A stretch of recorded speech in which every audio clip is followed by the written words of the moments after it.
all the performances, I saw the film yesterday, you guys were all excellent. Margot, tell us a little bit about your character and how you approached it.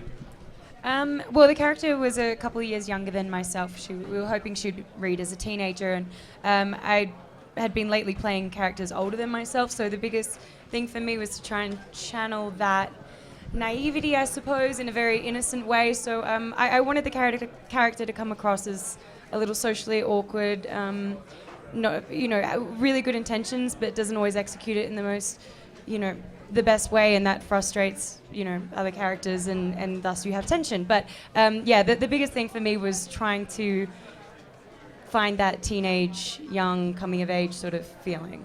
And Chiwetel, your character undergoes, a bunch of different changes, I feel like, in this movie. You start off kind of wary of Margot's character, and then you warm up to her, and then, Chris arrives on the scene. Sort of, tell me about your character and where he fits in this world. Well, yeah, Loomis is very, like you say, just very wary initially of getting involved in a relationship, essentially.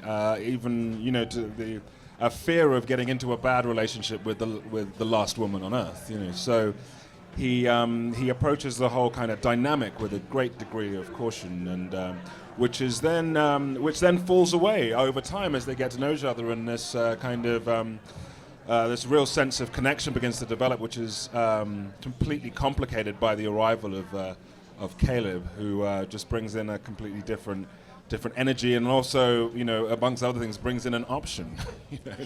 And Chris, you come in at about the 40-minute mark and kind of shake things up, and I wasn't sure, what to make of your character, whether you're a good guy, a bad guy. How do you approach playing that duality?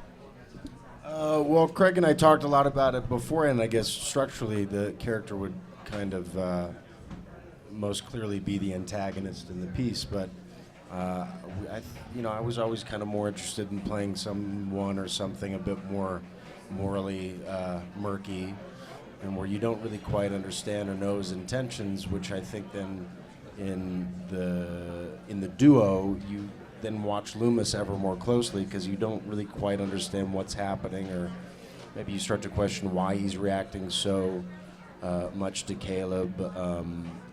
But the great thing about working with Craig, and we had such a little time to do it, is that it was kind of very, we had this open dialogue about where to go with it, but also a lot of freedom, I thought, to kind of paint by colors. It was just like, do it blue, do it red, do it yellow, do it skeezy, do it not so skeezy, do it rapey, non-rapey.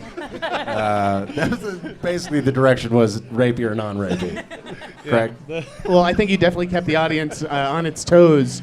Craig, I want to ask you, Tobey Maguire is a producer on this project. How instrumental was he in getting it off the ground, or bringing you into the fold? I actually initially encountered the project with Tobey.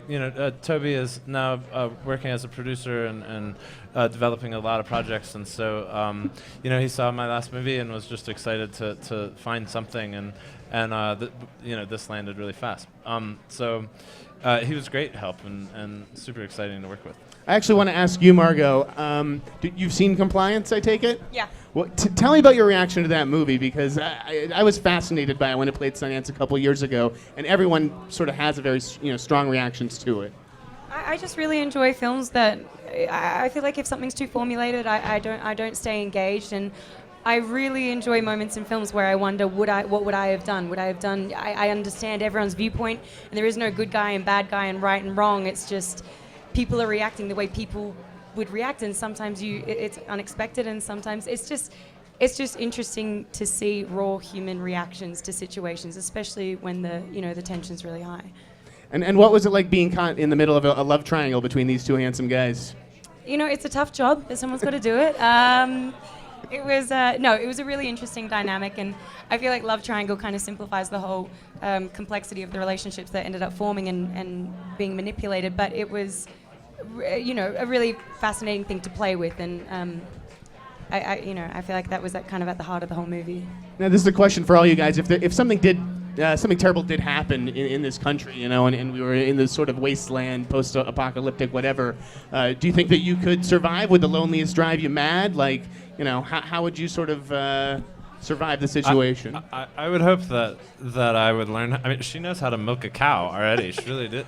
Like she was like, hey, yeah, I can do this. It's no problem. So I would definitely be screwed, and I think Margot wouldn't. I think I could survive. I just don't know if I'd want to survive on my own.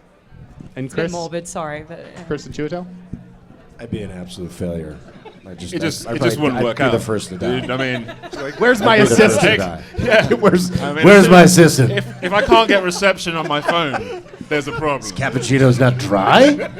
God damn it!